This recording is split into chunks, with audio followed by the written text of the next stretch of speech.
16 जुलै. श्रीराम जय राम जय जय राम, श्रीराम जय राम जय जय राम, श्रीराम जय राम जय जय राम, श्रीराम जय राम जय जय राम. गुरु आज्ञा पालनाशिवाय दुसरं कर्तव्यच उरलं नाही. परमात्म्याकडे जाण्याचे अनेक मार्ग आहेत. आपल्या गुरूंनी जो राजमार्ग दाखवला त्यानंच जावं. मध्येच दुसरा मार्ग घेतला तर पल्ला कधीच गाठायचा नाही. एका वैद्याचं औषध सोडून दुसऱ्याचं घेतलं तर पहिल्या वैद्याची जबाबदारी संपली.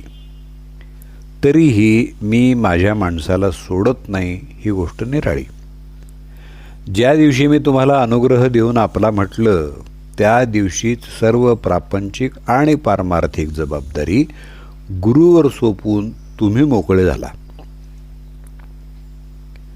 गुरु आज्ञा पालनाशिवाय तुम्हाला दुसरं कर्तव्यच उरलं नाही.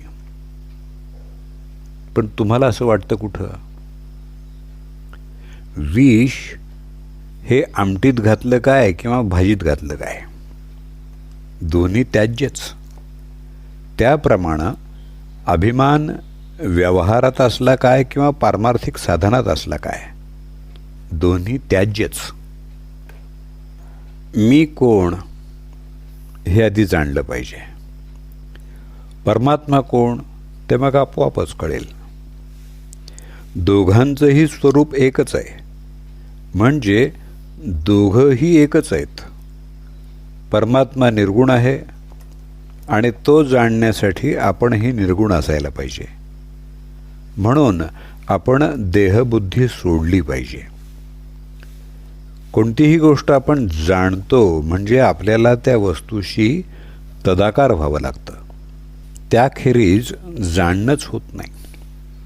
म्हणून परमात्म्याला जाणण्यासाठी आपणही नको का परमात्मा स्वरूप व्हायला?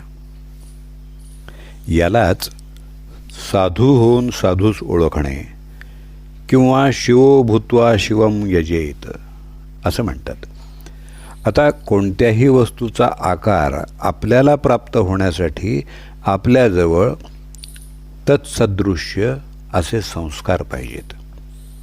ते संस्कार त्या वस्तूच्या आघातानं प्रत्याघात रूपानं उद्भूत होतात आणि नंतर त्या वस्तूचं ज्ञान आपल्याला होतं. म्हणून परमात्मरूपाला विरोधी असे सगळे संस्कार घालून आपण आपलं अंतःकरण पोषक संस्कारांनी युक्त केलं पाहिजे.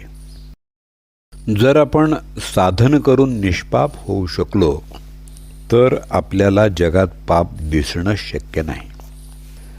देवाच्या गुणानं आणि रूपानं त्याचे गुण आणि रूप मिळेल, पण त्याच्या नामानं तो जसा असेल तसा सर्वच्या सर्व मिळतो. म्हणून नाम हे साधन श्रेष्ठ आहे. आपण भगवंताच्या नामात राहिलं पाहिजे. त्यातच जीवनातलं सगळं सुख सामावलेलं आहे. याहून दुसरं काय मिळवायचं? मी सुखाचा शोध केला आणि ते मला सापडलं, म्हणून मी तुम्हाला त्याचा निश्चित मार्ग सांगेन. तो मार्ग म्हणजे भगवंताचं अनुसंधान. मी अत्यंत समाधानी आहे, तसे तुम्ही समाधानी राहा.